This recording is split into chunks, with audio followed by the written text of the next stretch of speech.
आज UG semester 5 political science honours core 11 का important question लेकर आया हैं। पिछले वीडियो में हम लोग राजनीतिक विचारधारा की परिभाषा पढ़ चुके हैं।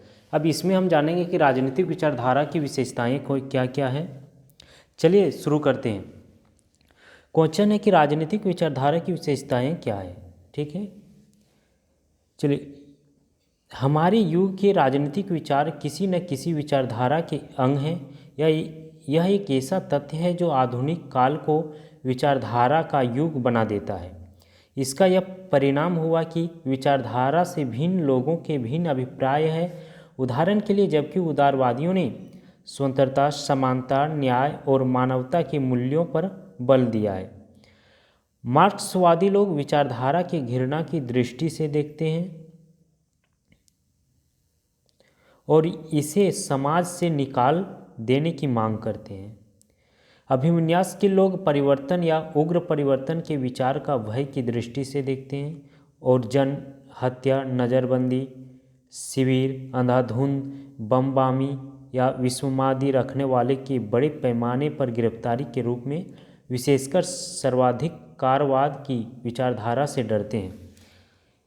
इससे भिन्न अन्य लोग इसके बारे में बहुत आशावादी दृष्टिकोण अपनाते हैं और यह आशा करते हैं कि सतत और एकीकृत सिद्धांतों के समुच्चय का अनुसरण करके लोग इस धरती पर आनंदमय जीवन व्यतीत कर सकते हैं। इसका ध्यान में रखते हुए वांटकिस आधुनिक विचारधारा के 3 लक्षणों की ओर इस प्रकार संकेत करता है। पहला है, आधुनिक विचारधाराओं के जो लक्ष्य हैं वे विशिष्ट रूप में काल्पनिक है। वे अपने लक्ष्यों की अर्थात आशावादी शब्दों में परिभाषा करते हैं। दूसरा पॉइंट है, आधुनिक विचारधाराओं ने हम बनाम वे मित्र बनाम शत्रु, स्वतंत्र व्यक्ति बनाम अत्याचारी, सर्वाहारी बनाम पूंजीपति, देशभक्त बनाम साम्राज्यवादी और अति सरलीकृत शब्दों में सोचने की आदत बना ली। ऐसे स्पष्ट विकल्प राजनीतिक विकल्पों के देखने के विशिष्ट विचारधारात्मक तरीके हैं। तीसरा में है, आधुनिक विचारधाराएं मानव प्रगति के बारे में अपने विचारों के अति आशावाद से जीवन प्राप्त करती है। प्रतिस्पर्धा स्थितियों में जो पक्ष या विश्वास करता है कि वह विजयी होगा, उसे वास्तविक लाभ होता है। रॉबर्ट ई लेन के अनुसार विचारधारा संकल्पनाओं का संग्रह है जिसके निम्न लक्षण हैं। पहला, वे इन प्रश्नों को निपटाते हैं: शासक कौन होंगे, शासकों का चयन कैसे किया जाएगा, किन सिद्धांतों के आधार पर वे शासन करेंगे। दूसरा पॉइंट में लिखते हैं, उनमें तर्क होता है, अर्थात उनका उद्देश्य अपने विचारों से सहमत कराना और विरोधी विचारों का प्रतिकार कराना है। तीसरा, वे जीवन के कुछ प्रमुख मूल्यों को समेकित रूप से प्रभावित करते हैं। 4 पॉइंट में है, वे महत्वपूर्ण सामाजिक संस्थाओं में सुधार के लिए या उनके उन्मूलन के कार्यक्षेत्र को शामिल करते हैं। 5वां है, वे आंशिक रूप से समूह हितों का विवेकीकरण है, लेकिन ऐसा नहीं कि उनका समर्थन करने वाले सभी समूह के हितों का आवश्यक रूप में विवेकीकरण हो।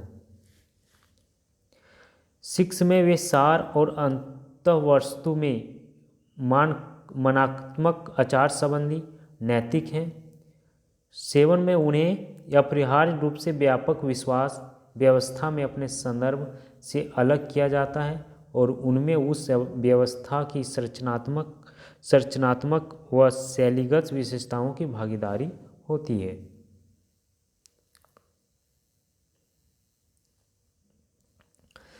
सत्ताधारी विचारधारा लोकतंत्र का यह विशिष्ट लक्षण है कि यह अत्यधिक नम्य है और समायोजन योग्य विचारों का समुच्चय है। कोई नेता मनमाने ढंग से इसका न तो आविष्कार कर सकता है और न ही इससे तोड़ मरोड़ सकता है। जब एक बार किसी राजनीतिक व्यवस्था में राजनीतिक विचारधारा को व्यापक रूप में स्वीकार कर लिया जाता है तो नेता भी इसके बंदी हो जाए। इस दिशा में राष्ट्रपति निक्सन के विरुद्ध महाभियोग की कार्रवाई के आरंभ की ओर संकेत किया जा सकता है। यह चेतावनी देता है कि यह कल्पना करना बहरहाल अर्थात पूर्ण होगा कि कोई सत्ताधारी विचारधारा राजनीतिक व्यवस्था में हर एक के द्वारा माने जाने वाले विश्वासों का एकीकृत व संगत समुदाय है।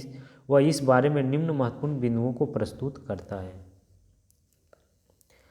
पहला है, कोई जानने योग्य विचारधारा किस सीमा तक वास्तव में विकसित और मुखरित है, यह हर राजनीतिक व्यवस्था में बहुत भिन्न भिन्न होता है।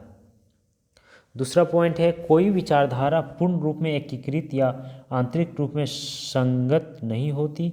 एक बात यह है कि विचारधारा आवश्यक रूप में स्थैतिक नहीं होती, नई व्याख्याओं को आवश्यक रूप में पैदा करती है और नए लक्ष्यों पर बल देती है, और इस प्रकार इसमें नए व असंबद्ध और यहाँ तक कि असंगत तत्व घुस जाते हैं।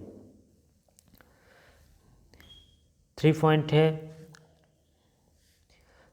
सत्ताधारी विचारधारा को स्वीकार किया जा सकता है। राजनीतिक व्यवस्था के कुछ सदस्य लोकतंत्र देश में साम्यवादी या फैसिस्ट और अधिकारवादी देश में लोकतंत्रवादी प्रतिस्पर्धा विचारों का अनुसरण कर सकते हैं।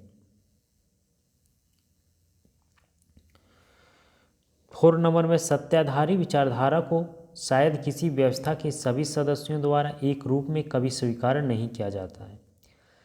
5 में, कभी कभी युग की क्रांतिकारी विचारधारा अपने युग की सत्ताधारी विचारधारा बन जाती है। डहल ने विचारधारा के सिद्धांत के बारे में जो कहा है वह विचारों के किसी भी समुच्चय पर लागू हो सकता है, चाहे वे उदारवादी हो या मार्क्सवादी, लेकिन मार्क्सवादी विचारधारा के विरुद्ध उसका आग्रह उसके इस कथन में स्पष्ट होता है कि सभी विचारधाराएं समान रूप में वैध नहीं होता है।